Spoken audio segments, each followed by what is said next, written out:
Welcome back to the Busy News. I'm Nicholas Williams. This is the news in 2 minutes because you're busy, but you still need to know what's going on.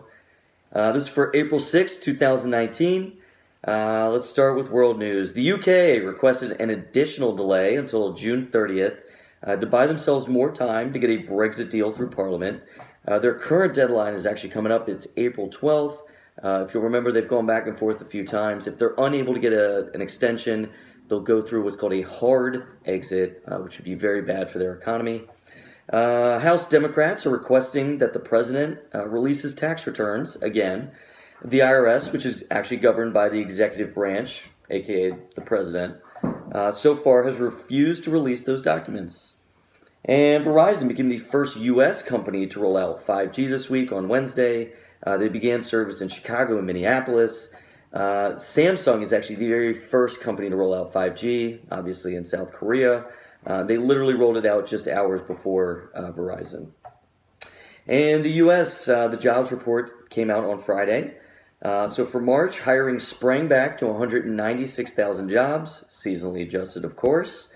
After a very disappointing February, where we only had 33,000 jobs, the unemployment rate held steady at 3.8%, and average hourly wages increased by 3.2%. And Boeing said it would cut its production of the 737 MAX jet. This is the airplane that recently crashed.